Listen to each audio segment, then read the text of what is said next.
Mais um dos retratos mais famosos de Columbano Bordal Pinheiro, o do poeta Antero de Quental.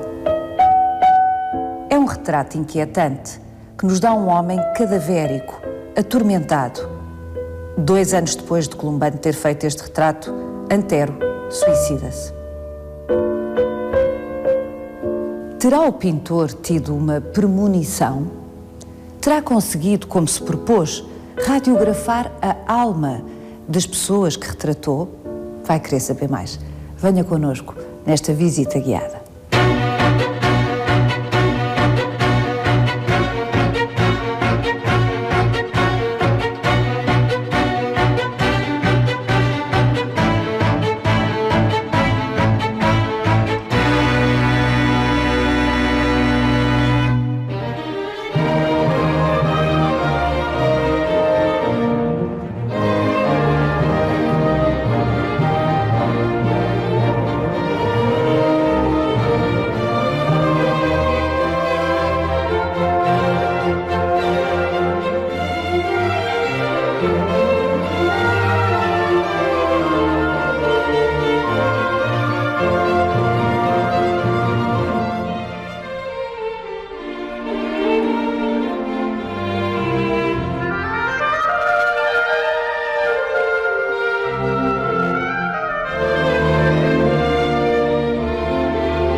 Este retrato de Antero de Quental por Columbano Bordal Pinheiro é de 1889, 11 anos antes do término, do final do século XIX.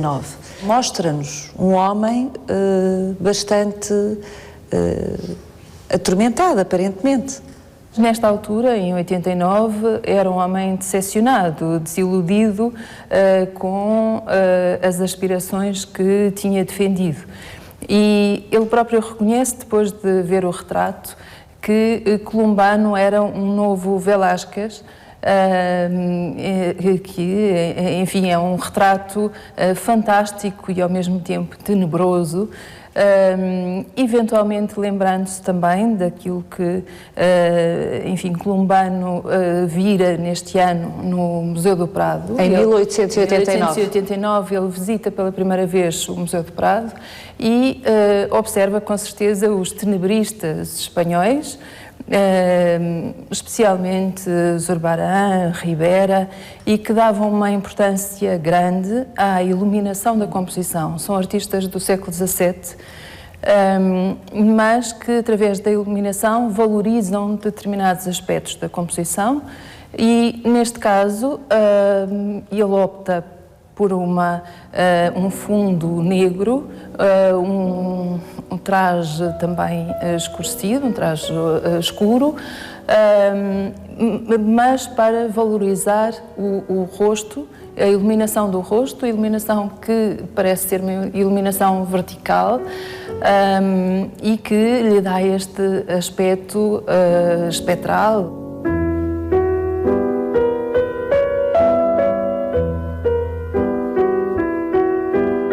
Durante grande parte da segunda metade do século XIX, Antero fora um crente nas forças do progresso saídas da Revolução Liberal de 1820. Empenhara-se numa reforma de índole socialista para o seu Portugal. Acreditara que a sua geração faria emergir o país do atraso endémico de que padecia há séculos. Antero investirá a maior parte do seu talento e da sua eloquência na luta pela transformação económica, social e cultural da pátria.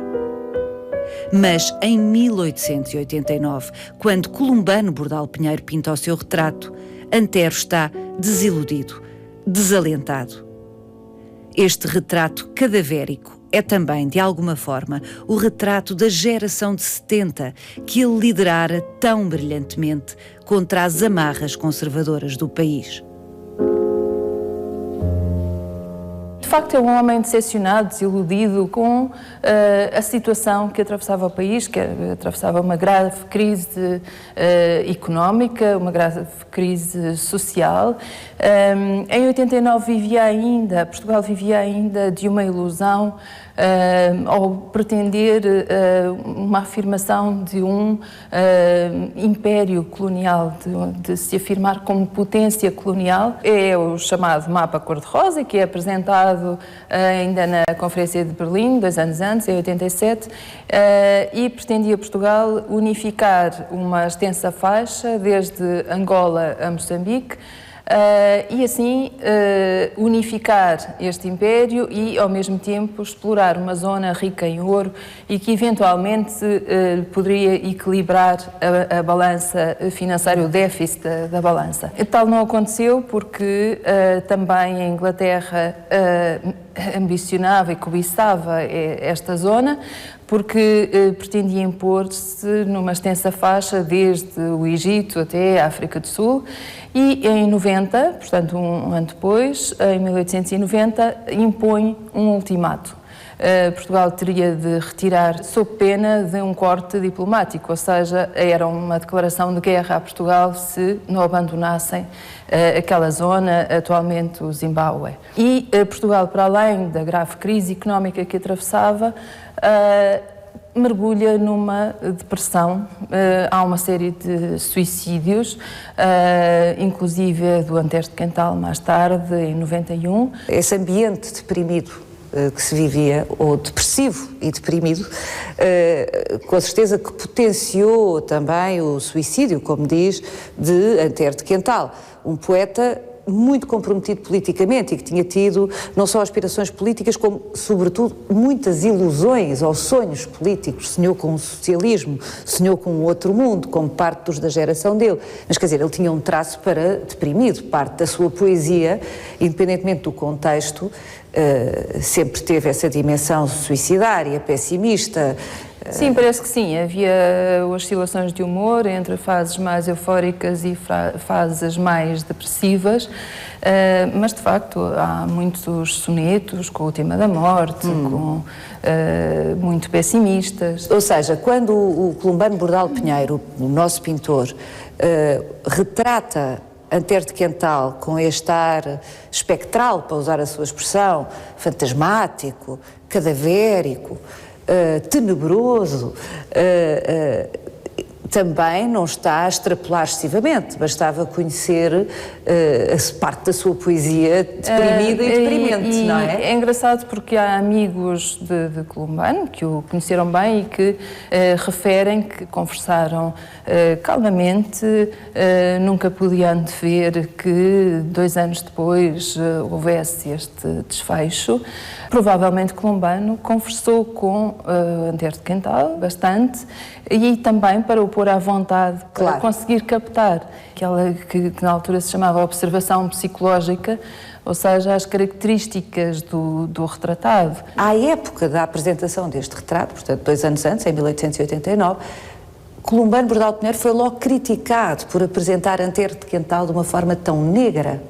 A verdade é que também não se estava habituado a este tipo de retratos, de tal forma que é quase incomodativo olhar para estes retratados. Belo Botelho comentou que Columbano era o pintor de almas. De facto, há este inventário de almas que, no fundo, este retrato é o início de uma série grande.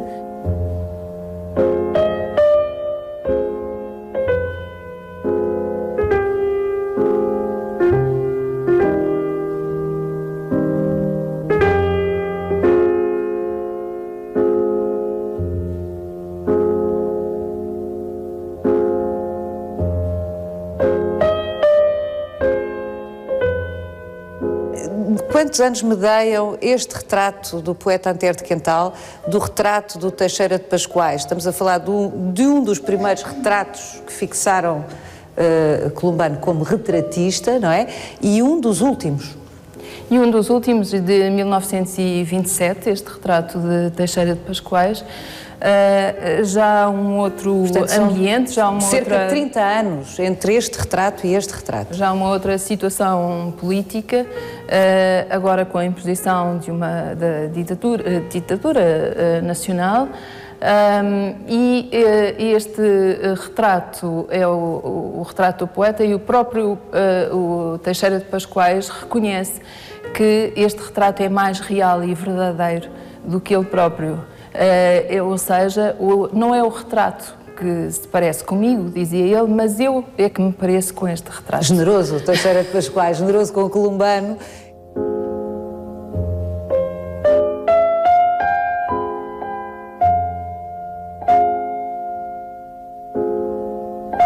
Columbano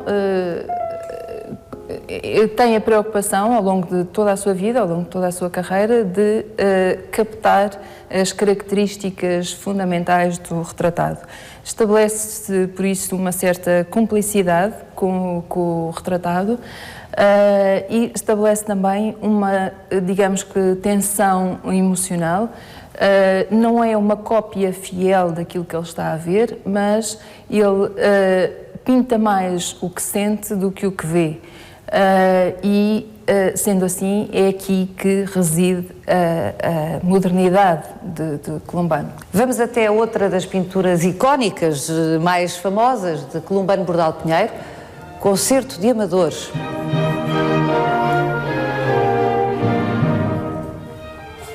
Sempre que olho para esta pintura, o Concerto de Amadores, inicialmente intitulado o Soirée chez lui, porque foi exposto em Paris. E feito em Paris. E feito em Paris, ele estava em Paris nesta altura como bolseiro. Lembro-me que eventualmente será uma representação do Rigoletto de Verdi, que enfim foi apresentado em 1851 e inspirado num romance de Victor Hugo.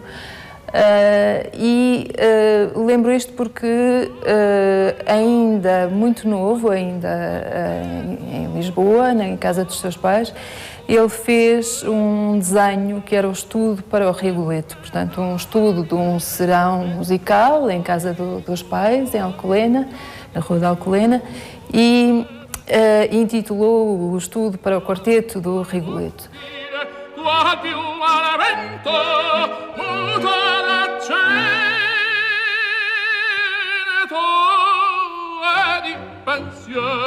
É uma cena de intimismo, mas com umas dimensões quase épicas Sim, a escala desta pintura de história, de uma pintura monumental. Mas é um serão familiar, portanto uma cena banal do cotidiano e que é valorizado a esta dimensão. Ele pinta o que sente e não exatamente o que vê, a coisa difusa, uma recusa em ser definitivo ou aparentemente definitivo nos traços que nos dá dos retratados. Aqui também, como sublinha, esta escala inesperada para uma cena doméstica, uma escala tão grande, uma pintura tão grande, são traços de contemporaneidade que, por outro lado, se articulam com a paixão que visivelmente Columbano Bordal Pinheiro tinha por pintores do século XVII. De facto, não há aqui uma influência, não há influências fortes de determinados artistas, mas há referências. E lembro aqui Ter Borch, que é um mestre holandês do século XVII, pouco conhecido, mas que tem curiosamente uma biografia muito semelhante à de Columbano. Há uma formação familiar, o pai também era artista e há uma ligação grande também com uma irmã que muito admirava e que também era artista e que normalmente aparece representada exatamente como Maria Augusta e com um vestido, enfim, cor de champanhe, metalizado, tal como esta. Há uma composição, que é a leitura da carta do Ter Borch, que eventualmente, em termos de organização das figuras, poderá aproximar-se e também por este contraste dos fundos escuros com esta saia metalizada.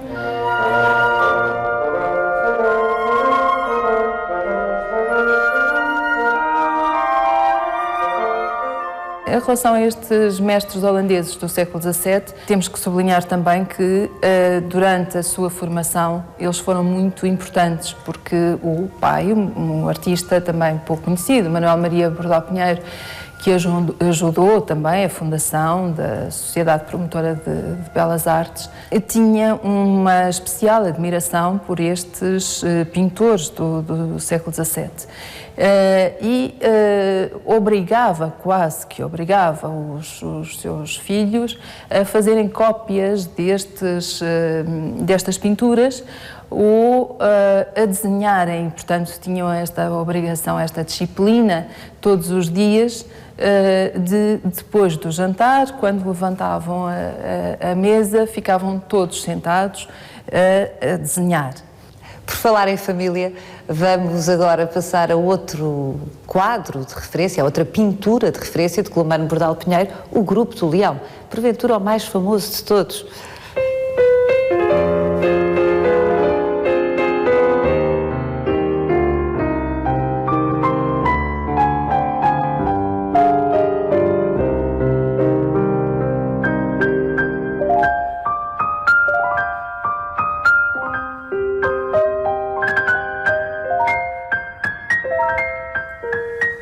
Aqui está o grupo da Cervejaria do Leão, um grupo recorrente, habitual na vida de Columbano Bordal Pinheiro.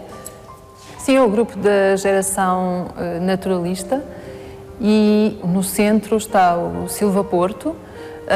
Silva Porto que regressa de Paris em 1879 e com a novidade da pintura naturalista, da paisagem naturalista, dos valores atmosféricos, da pintura de ar livre, tomada ou no ar livre.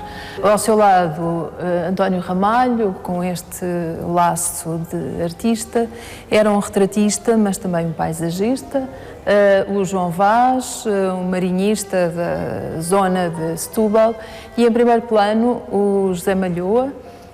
Com a bonecheirão, simpático, a fumar o seu cigarro. Simpático, pintor naturalista de paisagem, mas também de costumes. Fialho de Almeida costumava dizer que era o pintor da Odisseia Rústica Nacional.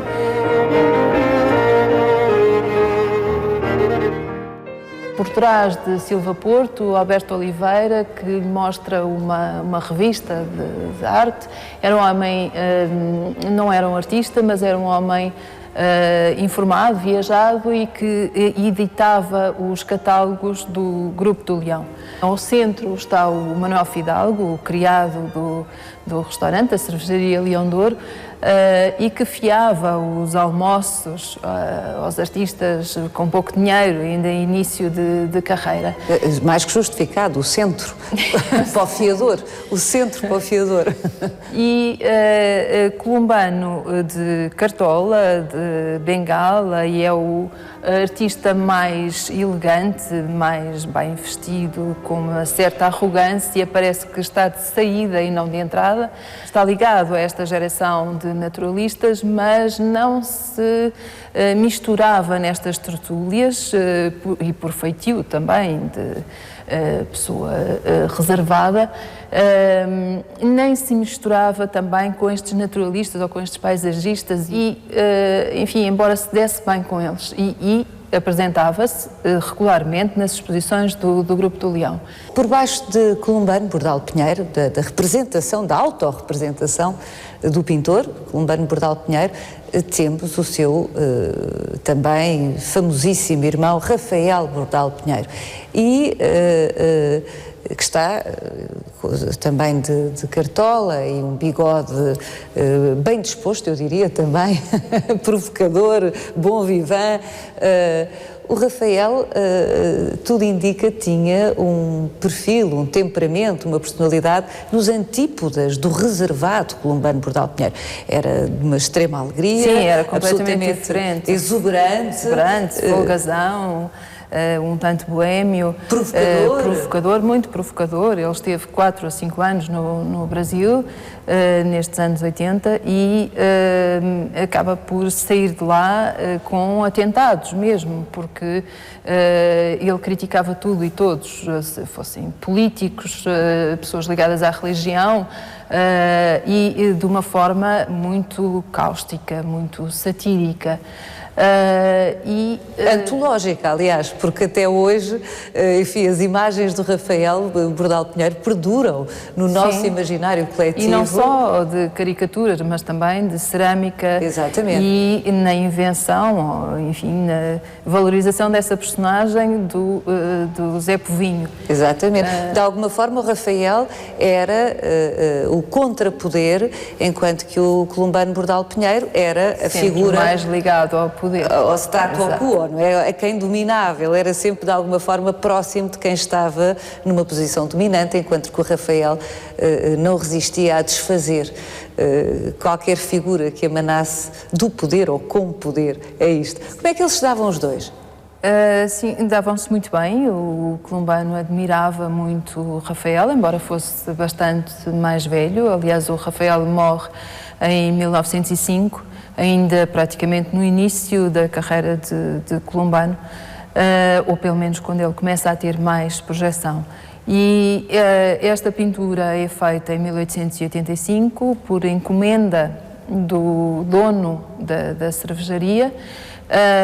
Curiosamente é um grupo de 13, mas eventualmente por alguma superstição aparece ao fundo uma última figura, um 14º elemento, porque nestas mesas burguesas havia a superstição de que o mais novo poderia morrer.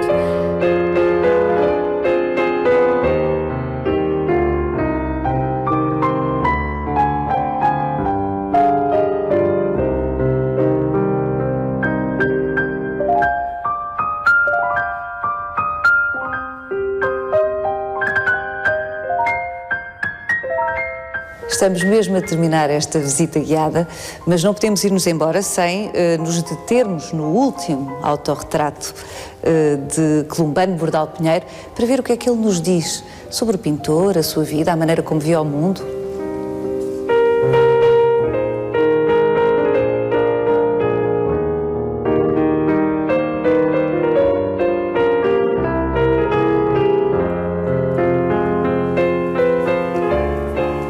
Eis um autorretrato inacabado porque Columbano Bordal Pinheiro escapou-lhe a vida antes de o terminar. Sim. Portanto, é um autorretrato, naturalmente, de 1929, que é o ano em que ele morre. Exatamente.